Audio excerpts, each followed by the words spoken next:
Je suis diacre permanent dans l'Église catholique. Et c'est devant le Saint-Sacrement que j'ai eu à cœur de vous présenter le feu sacré de Jérusalem, considéré par beaucoup de croyants comme la lumière de la résurrection du Christ.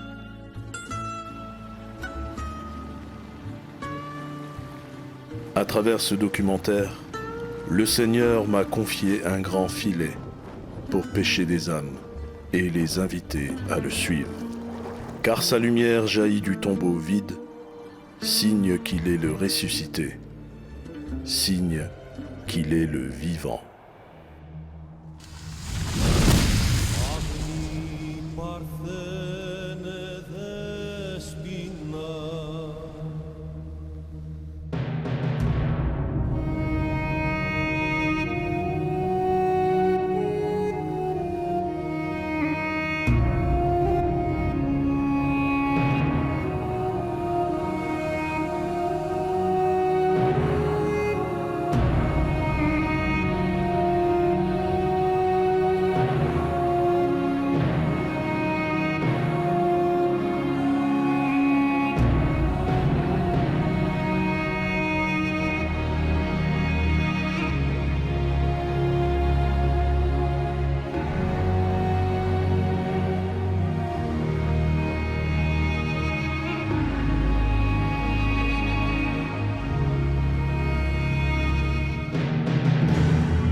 Rien ne dure en ce monde. Seul demeure le visage de Dieu, sa présence, sa lumière.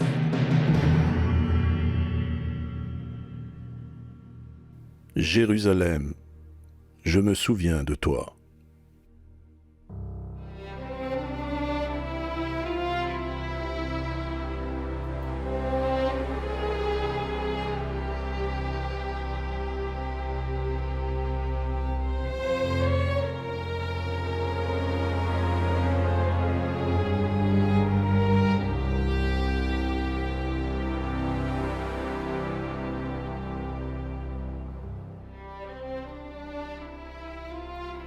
En me rendant dans l'anastasis du lieu très saint, là où je ne suis pas resté dans un esprit de tombeau vide, mais bien dans un esprit de résurrection.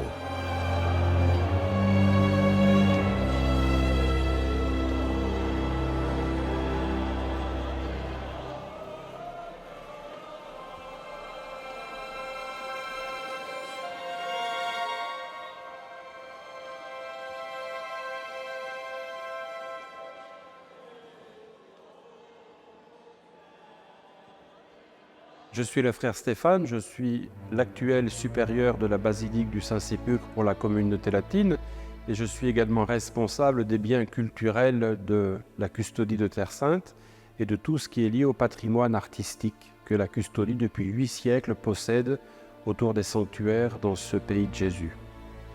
Donc effectivement, Jérusalem est une ville 3 fois sainte. Évidemment, pour nous chrétiens, c'est la ville sainte parce que c'est la ville où Jésus a vécu son mystère pascal et précisément au Saint-Sépulcre, son mystère de mort, sépulture et le 3e jour, résurrection. Donc pour nous, c'est vraiment le cœur de la foi chrétienne.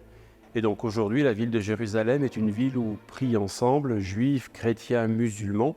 Tous les fils d'Abraham se retrouvent ensemble ici pour prier. Mais c'est paradoxal parce que c'est effectivement un foyer qui diffuse, un foyer de spiritualité, de réflexion, de science. Et en même temps, pour les chrétiens, au moins moi, Jérusalem n'est rien, puisqu'il faut sortir de Jérusalem. J'ai l'habitude de dire dans les 3 monothéismes, là, pour le judaïsme, le temple est détruit. Pour les chrétiens, le Saint-Sépulcre est vide. Et pour l'islam, le rocher, quand Mahomet redescend, le rocher est nu. Donc, il faut fonder notre foi ou notre croyance sur le vide.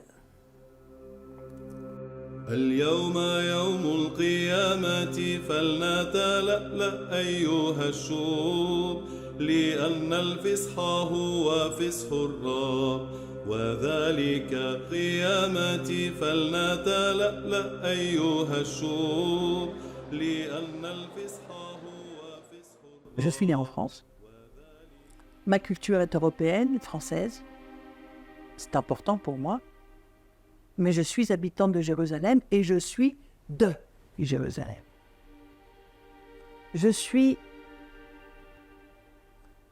Toute ma vie spirituelle vient de Jérusalem. Toute la terre sainte d'Israël, Palestine, ce que vous voulez. Mais de cette résurrection du Christ. J'ai été saisie par la résurrection du Christ et je vis aujourd'hui à Jérusalem, mais je sens bien que spirituellement, je suis de Jérusalem. Et vous connaissez comme moi de multiples pèlerins qui, une fois qu'ils sont venus à Jérusalem, ne l'oublieront jamais, en vivront toujours, continueront à vous écrire, continueront à lire la Bible. En ayant approché les lieux saints, leur vie a été transformée et ils ont découvert qu'ils étaient de Jérusalem. J'ai récemment fait une interview avec le patriarche latin, le cardinal Pizzaballa, et le cardinal nous dit les pèlerins font partie de l'ADN de Jérusalem. Vraiment, on est constitutif avec les gens d'ici, les étrangers font partie de l'église d'ici, parce que ici c'est l'église mère, tout part d'ici. Et tout y revient.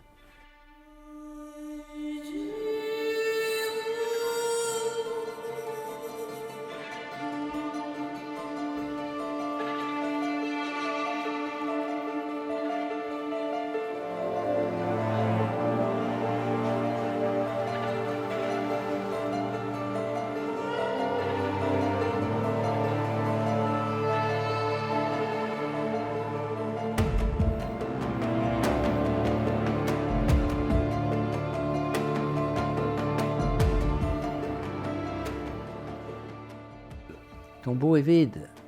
Partez en Galilée. Il ne faut pas venir s'agenouiller devant le tombeau vide. Il faut aller en Galilée. Il faut retrouver. Pourquoi la Galilée? Parce qu'il faut retrouver le Jésus ressuscité qui va apparaître sur la plage aux disciples. Donc, le Jésus qu'on cherche n'est pas un tombeau vide, mais un homme vivant. Et qui est sur la plage, à griller des petits poissons en disant « Venez, vous avez faim ». Donc pour moi, Jérusalem est un grand leurre au sens technique, c'est-à-dire c'est une espèce d'écran qui cache la vérité.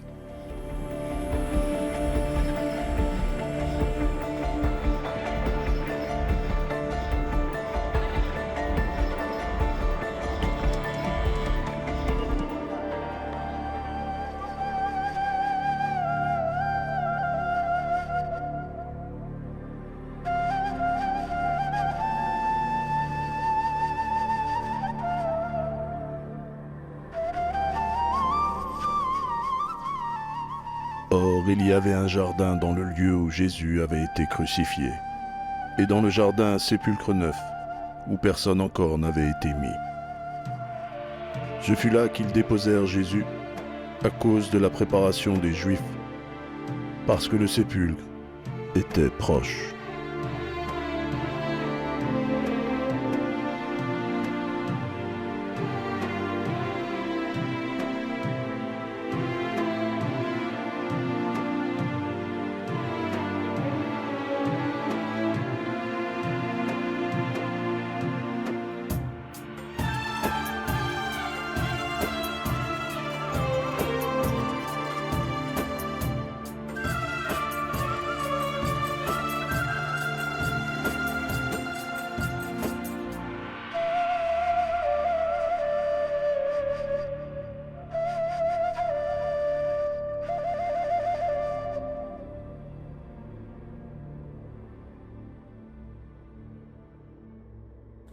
Il y a ce que les scientifiques et les historiens sont capables de dire, et il y a ce que la croyante que je suis a pu expérimenter de ce lieu qui est la basilique du Saint-Sépulcre et à l'intérieur le calvaire et le tombeau de Jésus.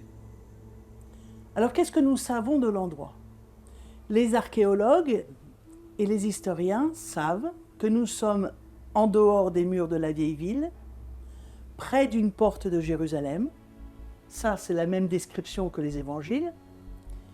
Nous savons que nous sommes dans une carrière de pierre qui était exploitée au 8e siècle avant Jésus-Christ, dont l'exploitation a terminé en 586 au moment où les Juifs sont déportés vers Babylone. Et ils reviennent 100-200 ans après, vont exploiter à nouveau cette carrière.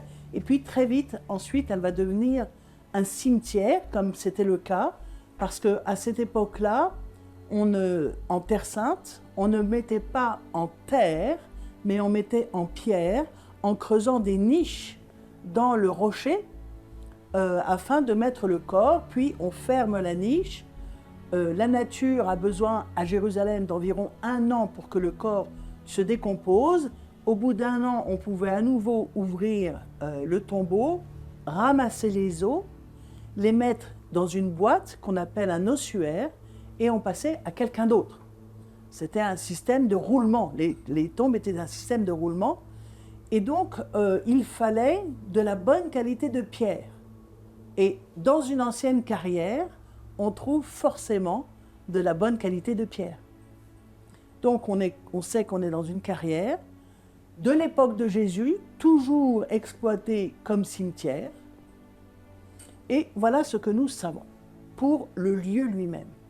Après, ce que nous disent les évangiles, c'est que de l'endroit où Pilate a jugé Jésus, il est chargé de sa croix et se rend au lieu dit du crâne, le Golgotha. On n'a pas plus de renseignements que ça. Et ce mot même de Golgotha est presque étrange. Mais en tous les cas, on a plusieurs faisceaux, il est immédiatement en dehors des murailles de la ville.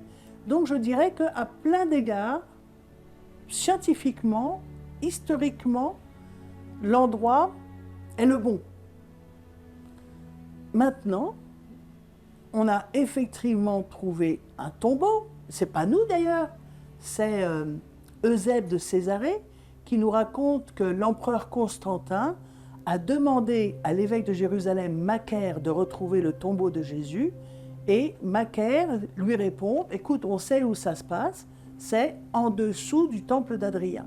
Donc il démonte le temple d'Adrien, en dessous il trouve le cimetière, un tombeau, et il dit, c'est le tombeau de Jésus.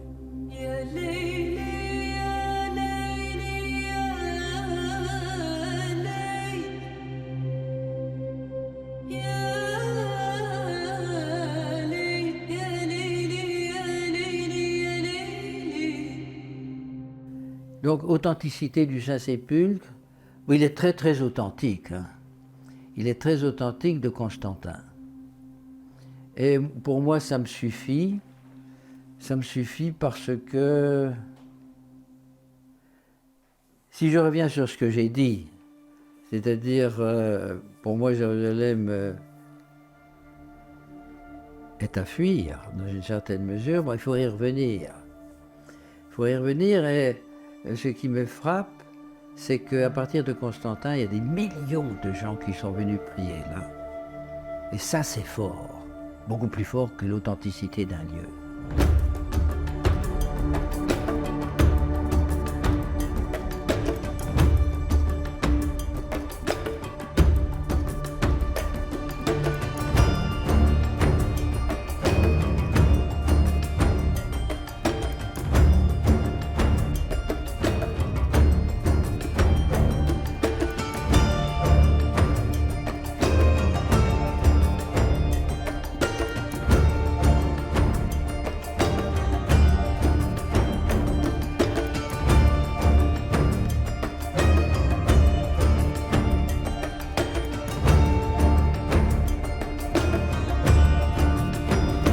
Alors, mon avis, c'est qu'on est vraiment sur les lieux.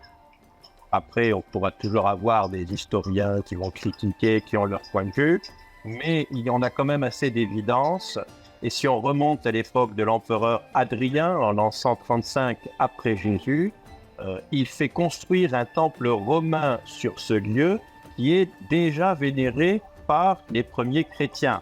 On est à moins d'un siècle après la résurrection, à 4 ou 5 générations, en général, on ne se trompait pas. Donc pour moi, on est bien sur les lieux.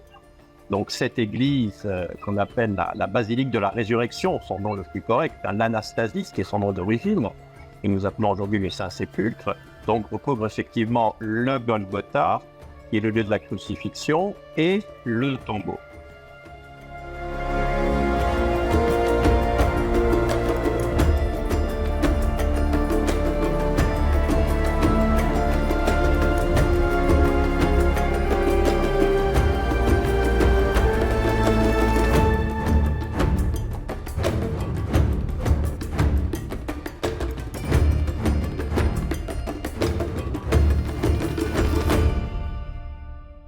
Et même là-dessus, nous avons peut-être ce qui s'approche d'une preuve. Il y a, dans la basilique du Saint-Sépulcre aujourd'hui, dans une cavité qui a été découverte dans les années 70 ou 80 par les Arméniens, dans un espace qui est le leur, on appelle ça maintenant la chapelle Saint-Vartan, il y a un graffiti. Il est à peu près de cette taille-là. Il représente une galère romaine du IIe siècle, donc dans les années 100 et quelques. Et ce graffiti de galère romaine a par ailleurs 2 mots écrits. Domine ivimus. Seigneur, nous sommes venus. Gravé, fait au fusain, sur un mur de fondation du temple d'Adrien. Les archéologues interprètent ça comme possiblement un signe qu'un pèlerin chrétien du IIe siècle, venu du monde romain, ait voulu s'approcher du tombeau de Jésus, mais il y a un temple, il y a le temple d'Adrien dessus. Alors, au plus près de l'endroit où il a pu approcher, il a mis un graffiti. Seigneur, nous sommes venus, dominer ivimus.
Et de Sion, il est dit, tous y sont nés.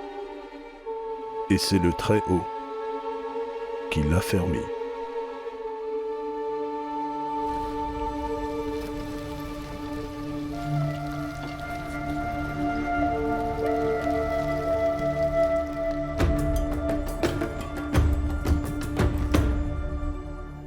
Tout se passe dans le cœur et dans le cerveau. La flamme bouge. Une flamme est vivante. Le feu est l'image de la vie et de bien d'autres choses, mais c'est quelque chose qui bouge, qui réchauffe, qui éclaire. Et c'est ce qu'on attend. Donc on n'attend pas le feu, mais on attend la résurrection.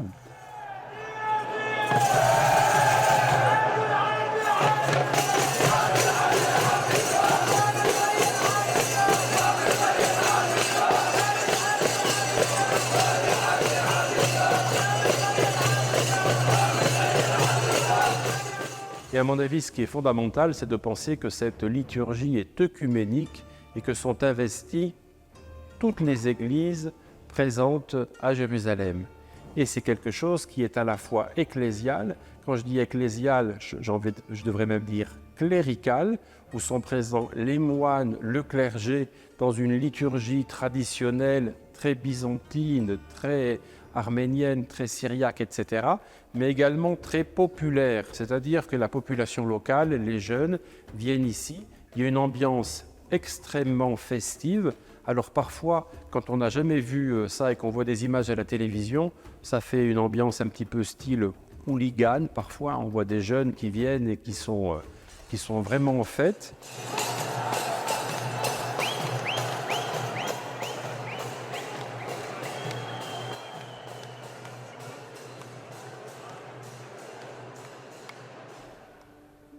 Je me suis rendue à plusieurs reprises. J'ai eu le choix et la chance de me rendre à plusieurs reprises à la célébration du feu sacré. Je l'ai vu d'en bas, au milieu de la foule, tout près du tombeau. Je l'ai vu d'en haut, la galerie des franciscains. Je l'ai vécu comme habitante de Jérusalem et de la vieille ville, dans les rues de la vieille ville. Je suis croyante. Je ne peux pas réduire le bras de Dieu. Je ne peux pas raccourcir le bras de Dieu. Si il plaît au Seigneur tous les ans, le samedi saint, de faire surgir de la pierre du tombeau le feu sacré, qu'il le fasse. Il a la puissance de le faire. Il est le créateur du ciel et de la terre. C'est pas difficile pour lui qu'il le fasse.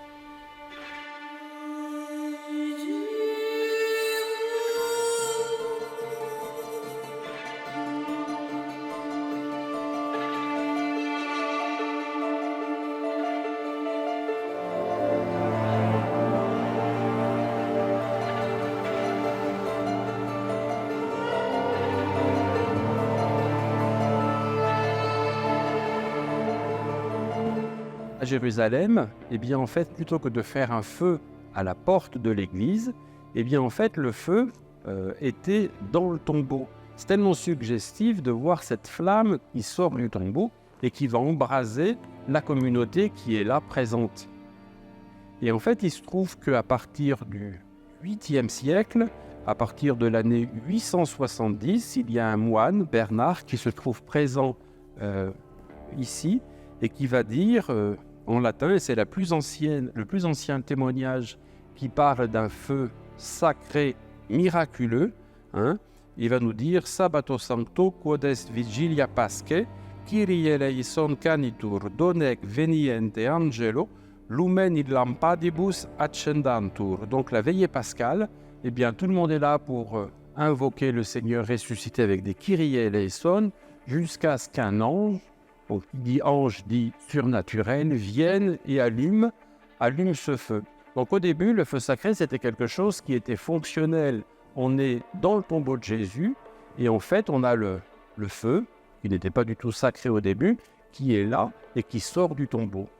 Et voilà du fait que l'on ne voyait pas la façon dont le feu apparaissait dans le tombeau, à partir du 9e siècle, à l'époque carolingienne, ce feu va devenir sacré et miraculeux. Et depuis lors, encore aujourd'hui, ce feu reste miraculeux. Alors on nous dit que c'est un ange du Seigneur qui fait allumer les cierges, etc. à l'intérieur. En tout cas, ce qui est sûr, je n'ai pas été avec le patriarche pour vérifier s'il avait un briquet ou pas.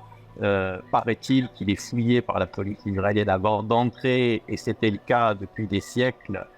Même si d'autres églises ont émis des critiques, aujourd'hui, catholiques comme orthodoxes, qui sont à Jérusalem pendant la fête orthodoxe de Pâques, le samedi. Moi-même, étant beaucoup plus jeune, une époque où j'habitais à Jérusalem, ça allait de soi, le samedi, le Sabt el-Nour, comme on l'appelle en arabe, tout le monde on allait sur le toit du patriarcat grec orthodoxe, puisque évidemment, seuls les privilégiés peuvent entrer à l'intérieur du Saint-Sépulcre ce jour-là. C'est la lumière du Christ qui se répand, et c'est de cette manière, je pense, qu'il faut voir les choses.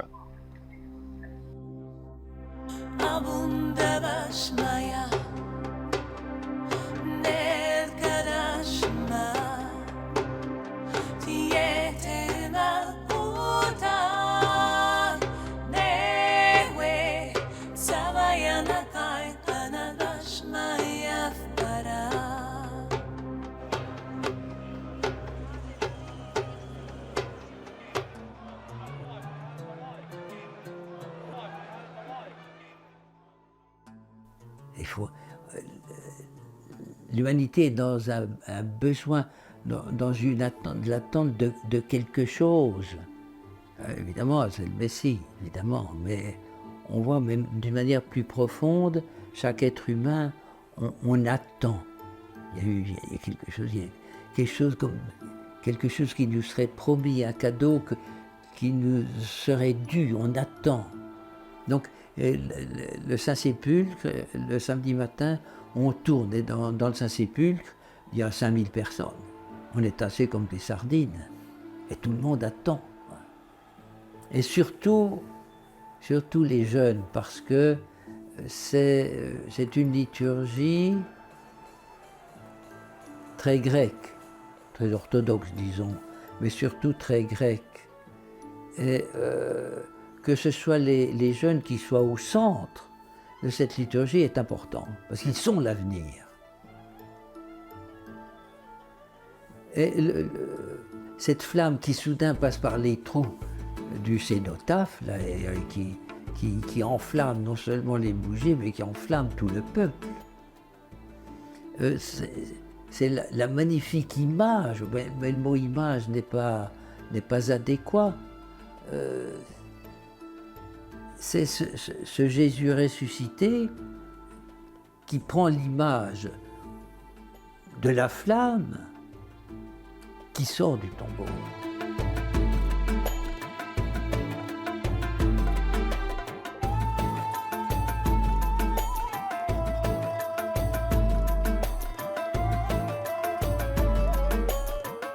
Dans le cœur des gens qui viennent ici, vous avez cette joie de ces jeunes chrétiens locaux qui se préparent à accueillir le Christ qui ressuscite à travers une culture qui n'est pas forcément la culture occidentale, mais une culture qui est tout à fait orientale et très effusive. Et je pense que c'est bien que ce soit comme ça, on est en Orient, donc il est normal que les coutumes orientales soient celles que l'on retrouve ici. Et puis après, donc le patriarche va rentrer dans le tombeau. Avant de rentrer, il va enlever ses ornements sacerdotaux pour être certain qu'il n'y ait pas de briquets cachés, etc.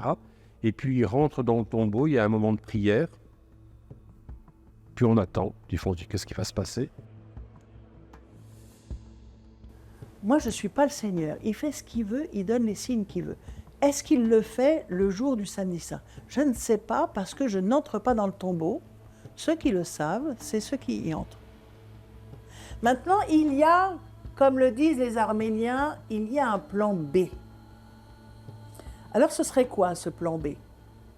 Pendant la cérémonie du feu nouveau, on voit le supérieur de la basilique, le supérieur grec-orthodoxe de la basilique du Saint-Sépulcre, de la fraternité grecque-orthodoxe, entrer avant dans le tombeau avec un très bel objet en argent, ciselé, qu'il tient par le bas. Il entre dans le tombeau, il le dépose, il sort. La cérémonie se continue, puisque en gros, les gens entrent vers 10h du matin et ça termine vers 14h, 15h. Quand le feu sera sorti, on voit ce même supérieur grec-orthodoxe aller dans le tombeau, reprendre cet objet et sortir avec. Il le porte de façon très solennelle. Dans une interview donnée à une chaîne israélienne, les Arméniens ont dit que c'était le plan B. Si le Seigneur n'allume pas le feu, alors on prend le feu de là. Alors qu'est-ce qu'est le feu de là? Le feu qui serait à l'intérieur de cette coupe serait le feu du premier miracle, le jour où le Seigneur a vraiment allumé le feu, que la fraternité grecque orthodoxe entretiendrait de siècle en siècle et qui n'aurait jamais été éteint. Donc c'est vraiment le feu miraculeux, parce que c'est le feu du miracle qui n'a jamais été éteint. Vous connaissez le plan A, c'est le Seigneur. Le plan B, c'est ce feu issu d'un miracle qui a été entretenu depuis. Moi, je ne dis rien d'autre. Est-ce que c'est l'un, est-ce que c'est l'autre? Et en fait, je vais vous dire, ça compte pas.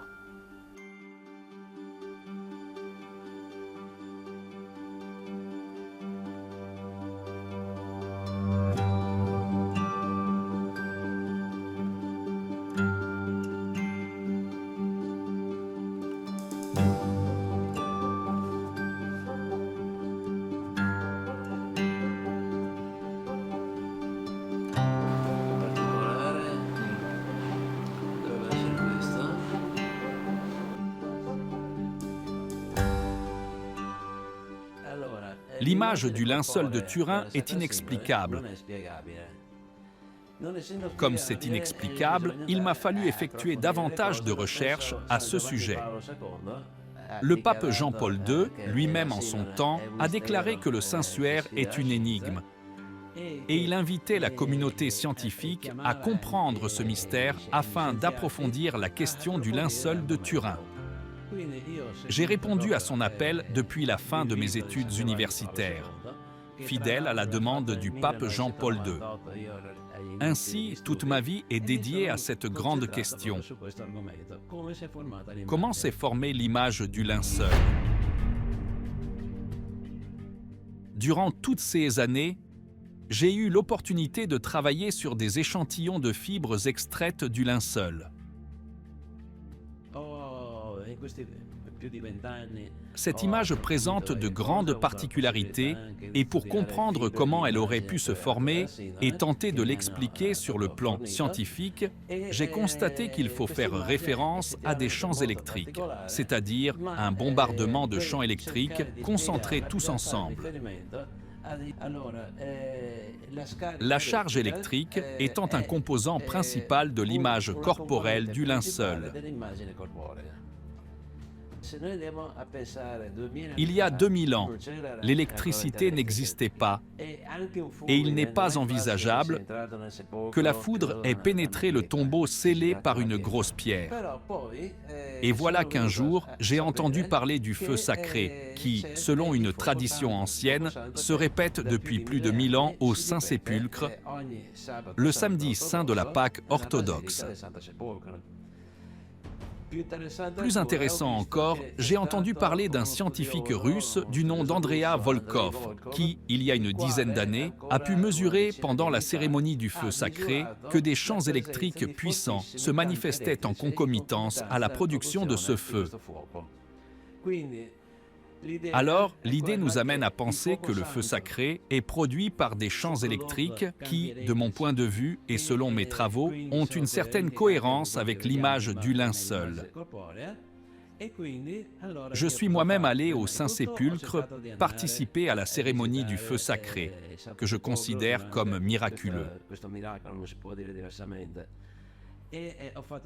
J'ai procédé à des tests qui m'ont convaincu que ce feu se forme miraculeusement. Je ne peux l'exprimer autrement, même d'un point de vue scientifique. D'ailleurs, c'est ce que j'ai consigné dans mon dernier livre intitulé « Le feu sacré et la photographie divine », que c'est bien un flash qui surgit tout d'un coup et qui est responsable tant du feu sacré que de l'image corporelle qui imprime le linceul. Il y a une concomitance entre les deux.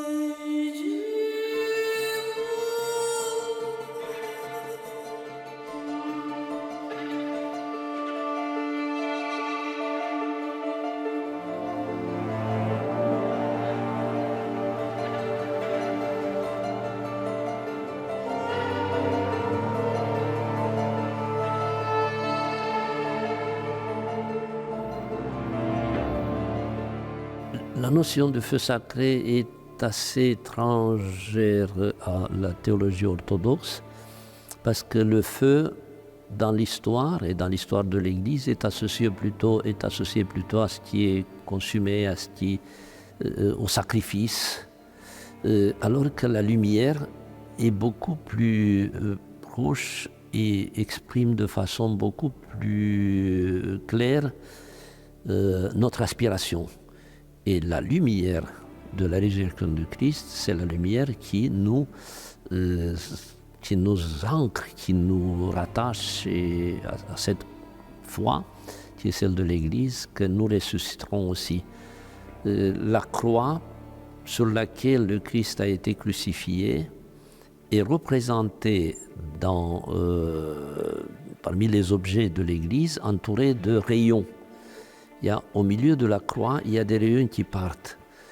C'est parce que la croix du sacrifice ne peut pas être conçue sans la lumière de la résurrection. L'une se projette dans l'autre. La croix n'a aucun sens si elle ne trouve pas son sens dans la résurrection du Christ. Et c'est pour cette raison que la lumière, c'est peut-être la forme la plus appropriée, la forme parfaite pour nous projeter dans cette lumière du Christ. Et comme dans toutes les traditions, à Pâques, on commence par célébration pascale, samedi saint, se dirige vers dimanche de Pâques. Toutes les lumières sont éteintes dans une église, même s'il y a 1000 personnes dans une église, c'est le noir total. Et la première lumière qui part de l'autel de l'église, qui souvent vient de Jérusalem, et on va peut-être parler un peu de cela aussi, si certaines églises peuvent faire venir la lumière du tombeau du Christ, c'est cette lumière-là qui sera ensuite distribuée à toute l'église et qui fera d'une multitude de bougies une seule lumière qui s'élève vers le ciel. C'est la lumière de la foi et de l'espérance chrétienne.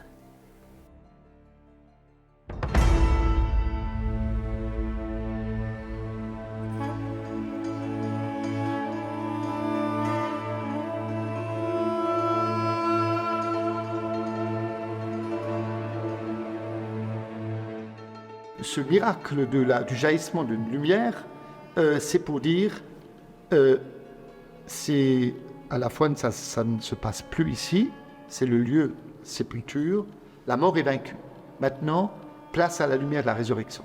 Donc, c'est le jaillissement de la lumière de la foi en la résurrection, après avoir médité la passion et la mort du Christ.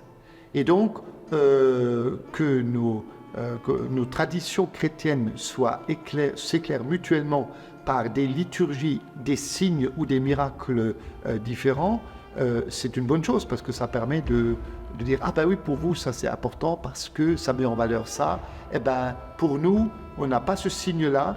On a d'autres. Nous, par exemple, nous, on allume le feu au début de la liturgie de la Vigile pascale pour rappeler que le feu, c'est vivant. La flamme, elle bouge. C'est chaleureux, ça éclaire, mais ça détruit. Quand les forêts brûlent, voilà. Donc le feu, symbole de vie et de mort, comme l'eau, voilà. Donc on a des symboles similaires qu'on va exploiter différemment. Nous, on bénit la flamme, on bénit le feu qu'on allume nous-mêmes, voilà. Le feu sacré, n'importe comment, nous renvoie au feu de l'amour de Dieu. Il nous renvoie au feu de l'amour de Dieu. Qu'on parle du feu sacré ou la bénédiction de la flamme à la Vigile pascale chez nous les catholiques, est-ce que nous avons en commun, nous exprimons à travers ces signes, ces liturgies, que c'est le feu de l'amour de Dieu qui nous illumine, qui nous éclaire, qui fait de nous des vivants. Et là, le feu qui détruit a aussi un signe fort dans la foi. Le feu de l'amour de Dieu détruit en l'homme tout ce qui est mauvais, comme on brûle la mauvaise herbe.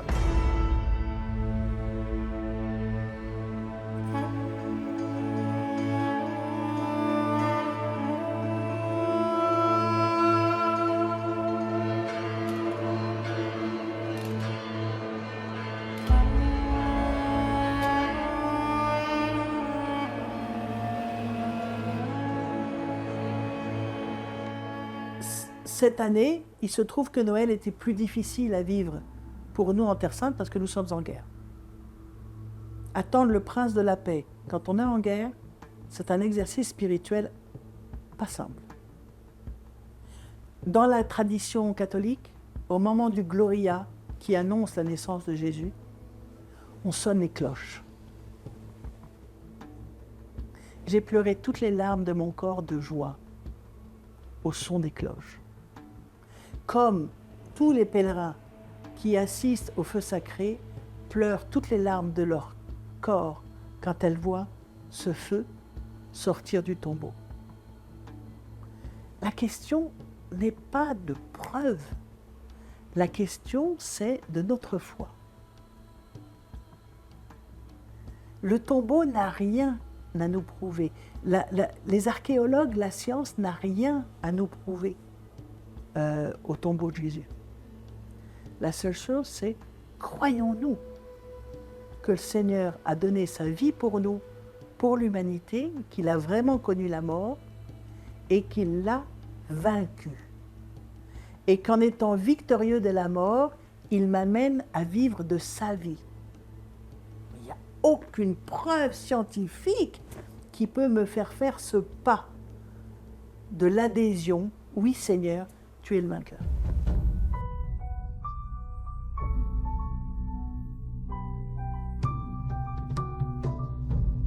Et voici ton feu sacré qui jaillit du tombeau vide, signe que tu es le vivant. يا مسيح الحياة فيك بنودعتا فتحير جنود الملائكة إتوين دافو كاتيكي فيس كريستي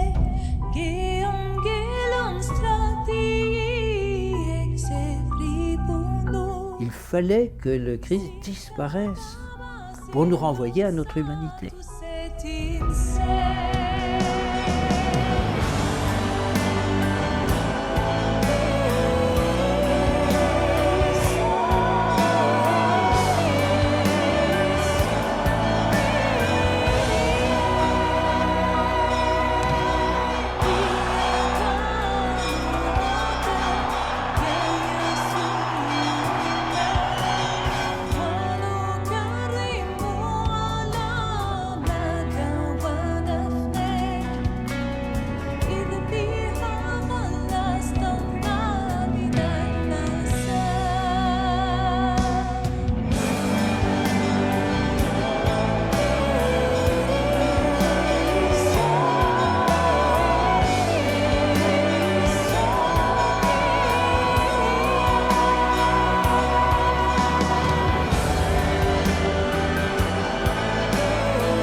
Personne ne la prend.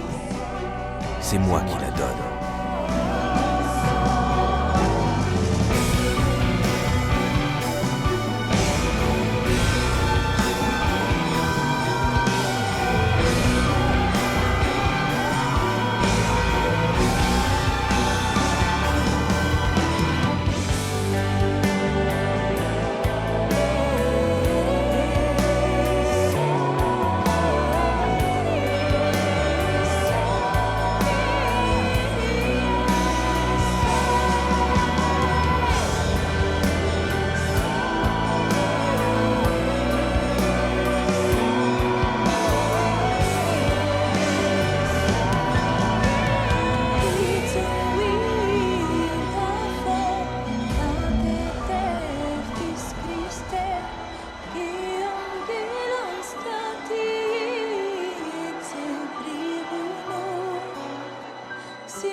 Tant que je suis dans le monde, je suis la lumière du monde.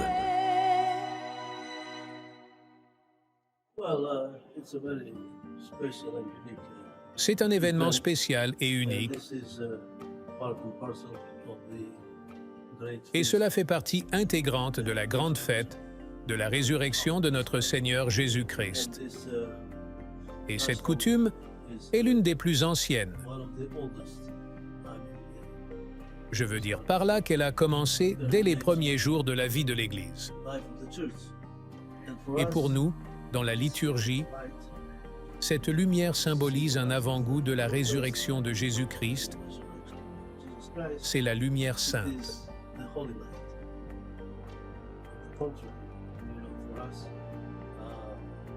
Vous savez, pour nous, Pâques est l'alpha et l'oméga de notre foi.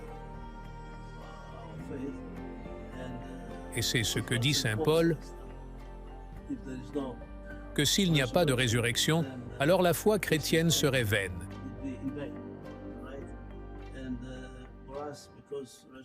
Et c'est la fondation même de la doctrine chrétienne.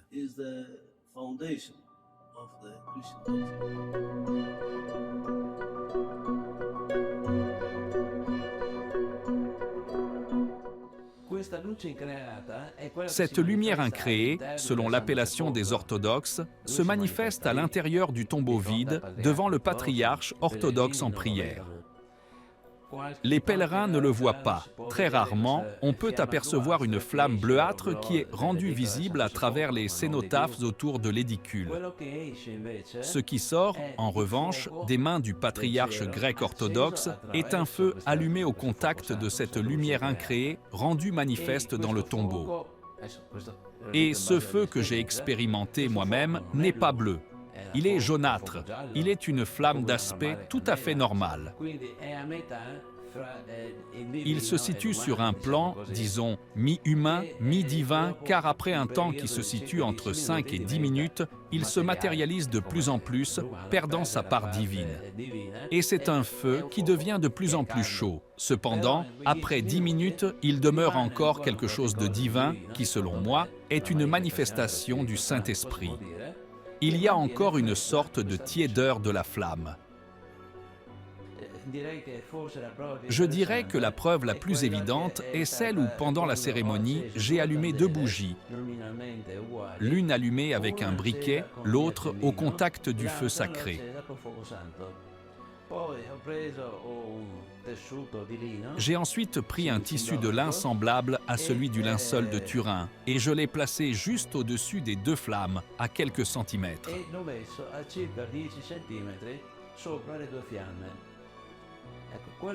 Je les ai laissés ainsi une quinzaine de secondes.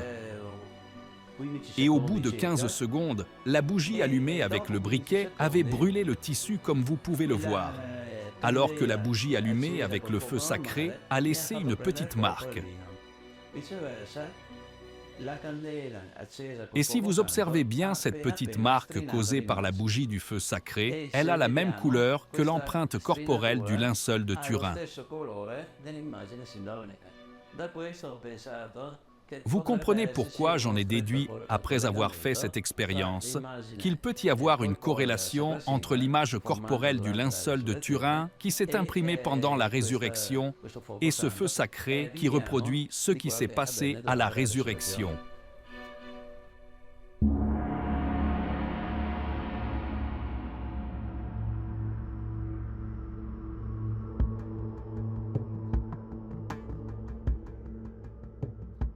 J'ai utilisé cette expression d'absence réelle parce que il est arrivé la chose suivante. Je vous parle aujourd'hui avec passion de la basilique du Saint-Sépulcre.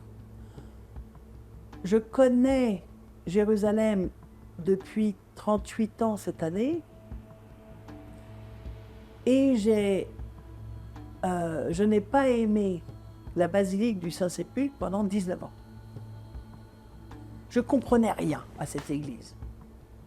Elle est sombre, elle est sale, elle est moche, elle est bruyante, on se bouscule, on ne comprend rien, on n'a pas le droit de chanter Alléluia, on se fait engueuler. On met des plombes pour entrer dans le tombeau et finalement, quand on entre, on se fait sortir de là. Je ne comprenais pas cet endroit. Et je me disais, mais on n'a pas besoin de cet endroit. C'est le seul endroit dont la Bible nous dit, il n'est pas ici. Alors pourquoi on y va? Puisqu'il n'est pas là. Et malgré tout, à chaque fois que j'entrais dans le tombeau, dans la basilique exactement, et que je passais devant le tombeau de Jésus, je sentais ce besoin de faire une génuflexion. Je n'aimais pas l'endroit, mais dès que je passais devant le tombeau, je faisais la génuflexion. Et un beau jour, je me suis dit, mais Marie-Armelle, ça n'a pas de sens. Où est-ce que nous, les catholiques romains, on fait la génuflexion?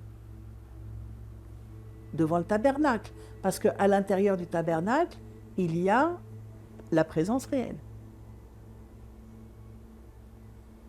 Et quand j'ai réfléchi que normalement on faisait la génuflexion devant, uniquement dans les églises, devant le tabernacle et la présence réelle, je me suis dit, mais pourquoi je fais la génuflexion? Et en fait, je me suis dit, je fais la génuflexion devant l'absence réelle, parce qu'il n'est pas ici, parce qu'il est ressuscité. Et un épître de Paul nous dit, s'il est ressuscité, que tout genou fléchisse au ciel, sur terre et aux enfers. Il n'est pas ici parce qu'il est ressuscité. Oui, l'absence réelle du tombeau, la présence réelle ici. Là, c'est l'absence réelle. La présence réelle, c'est mon baptême. C'est ma communion eucharistique. Et donc, en fait, il y a une parfaite adéquation entre l'absence et la présence. Parce que le Seigneur quitte cette terre pour nous dire, à vous maintenant, de vivre de ma vie et de vivre comme je l'ai fait. C'est en fait la vacuité. Il n'y a rien à voir au tombeau. Il n'y a rien à voir au tombeau.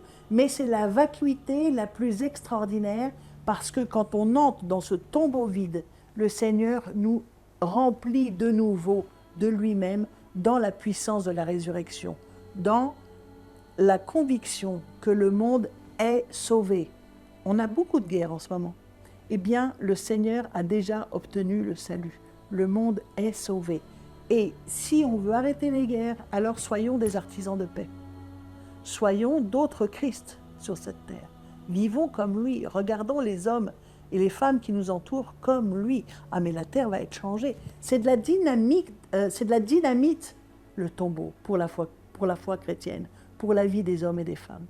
C'est extraordinaire. Il y a une puissance de vie, et de vie éternelle, mais de changement de vie à cet endroit où il n'y a rien. Alors moi je dis aux gens, venez, venez, venez voir l'endroit où il n'y a rien à voir, parce que c'est vous qui allez être transformés. On touche le point GPS de la résurrection pour ressusciter avec le Christ. Vivre, pratiquer l'œcuménisme, donc la rencontre d'autres chrétiens, au-delà de la dimension confessionnelle, ça m'a fait prendre conscience qu'un catholique ne sait pas ce que c'est un catholique. Un protestant ne sait pas ce que c'est un protestant. Un orthodoxe ne sait pas ce que c'est. Il croit savoir. Mais c'est dans la confrontation avec l'autre qu'on découvre non seulement la foi de l'autre, mais ça oblige de mettre en lumière ce qu'on croit. Parce que quand Jésus dit, par exemple, « On vous a dit que », moi je vous dis que, si nous transposons ça, qu'est-ce qu'on t'a dit de ta foi que tu essaies de vivre? Et qu'est-ce que Dieu te dit? Et quand on dit ça, Dieu ne me parle pas qu'à travers des cathos. Dieu me parle à travers le frère protestant orthodoxe qui est chrétien aussi. Donc, Dieu, me parlant à travers eux, me dit quelque chose de ma foi catholique. Donc, ce passé de l'œcuménisme, donc de la rencontre des autres chrétiens, c'est pour moi comme vivre un appauvrissement de sa propre foi. Et je pense que, tout comme des êtres humains qui sont blancs, noirs et jaunes, peuvent tout à fait vivre ensemble, parler ensemble, se marier ensemble, est-ce que la couleur de la peau est un obstacle pour vivre la rencontre? Est-ce que les religions sont un obstacle pour vivre? Non, les religions doivent révéler que la foi est source de paix et d'amour, et pas utiliser Dieu et la religion pour faire la guerre. Ça n'a rien à voir. Nous avons un héritage commun et nous avons un évangile commun qui nous a été donné. Si on le comprend de la même façon, au bout de cette compréhension, c'est l'unité. Et c'est ma préoccupation, c'est ma prière continuelle avec laquelle commence la messe eucharistique orthodoxe, la divine liturgie. Nous prions pour la paix du monde. C'est la première phrase. Après la bénédiction du début, nous prions pour la paix du monde, la paix des églises et la paix des cœurs.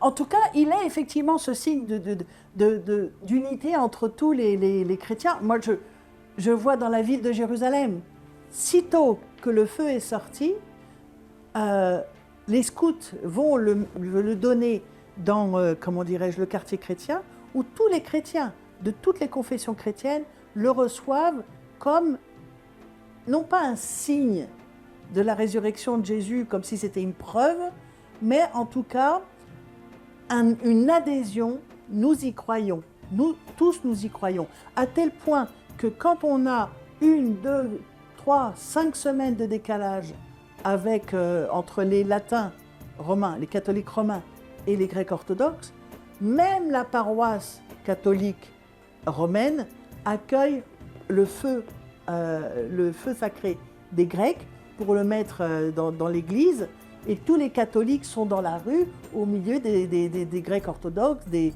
Syriaques, des Arméniens, des Coptes, de qui vous voulez, parce qu'effectivement, ce n'est pas une preuve de la résurrection de Jésus, mais c'est un signe que c'est ce en quoi nous croyons. Le Christ est ressuscité.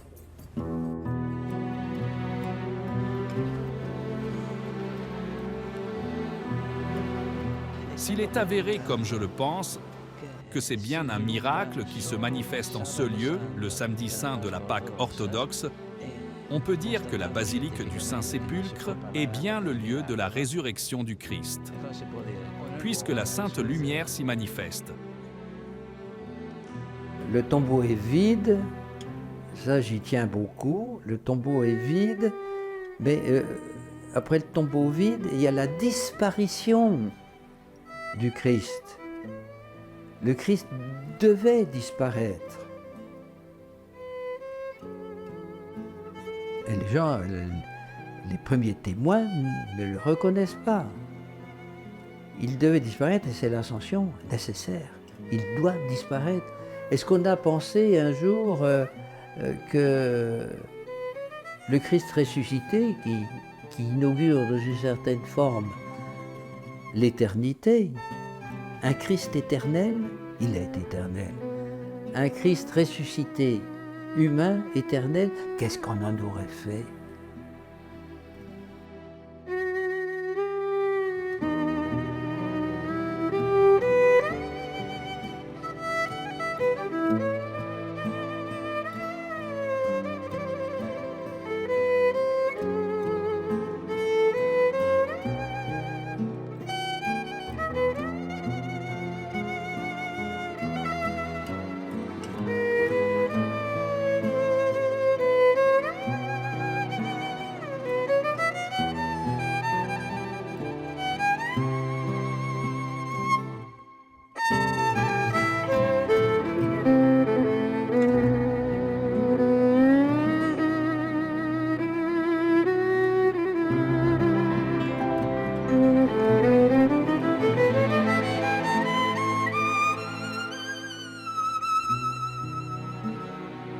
Je suis la lumière du monde.